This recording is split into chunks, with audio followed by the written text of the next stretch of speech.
Sa loob ng 6 na taon ng kanyang war on drugs, itong si Digong Duterte, lumabas na talaga ang totoo. Ang kanilang pinatay noong kanyang Operasyon Tokang ng mga drug lord ang hindi nila kaalyado.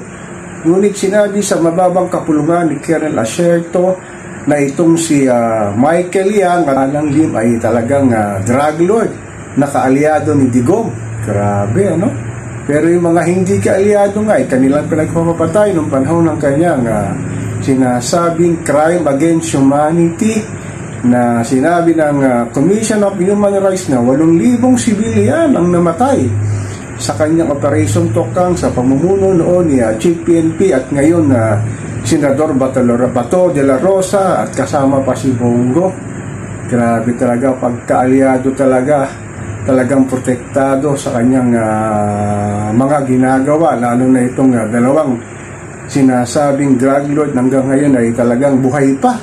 At ito si Michael lang, sangkot ito sa COVID pandemic dito sa Parmali na nag-overprice ng bilyon piso sa mga face mask, face shield at mga ginamit na vaccine sa mga naging biktima ng pandemic dito sa ating bayan.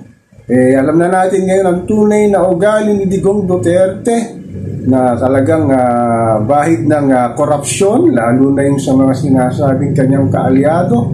Grabe itong talagang matandang ito na dapat talaga kasuhan na ng Department of Justice sa sinasabing crime against humanity. At wag na sana itong manalo ng mayor ng Davao City sa midterm elections sa 2025 at pananagutin na talaga ito sa mga karumal-dumal na pinagagawa niya sa kanyang panunungkulan bilang Pangulo ng ating mahal na inang bayan at sa mga naging biktima ng mga sibilyan ng kanilang pamilya ay patuloy na nanghihingi ng hustisya sa Department of Justice, ngunit hanggang ngayon talaga wala pang kasong sinasampa laban dito kay Digong Duterte. Hanggang ngayon ay talagang matalas pa rin magsalita, lalo na sa kanyang pagharap sa Senado nung nakarang linggo.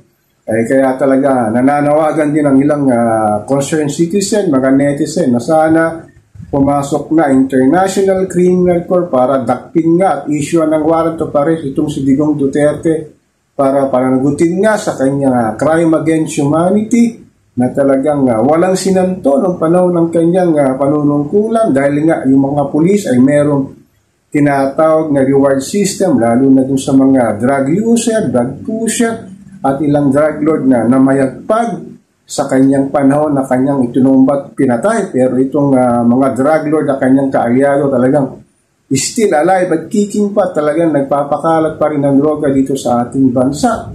Sana naman maging matalino na, lalong-lalo ng mga taga Davao City na wag ito iluklok sa pagiging mayor ng Davao sa susunod na midterm election at iboto na lang ang kanyang katunggali na si Karen Noglares.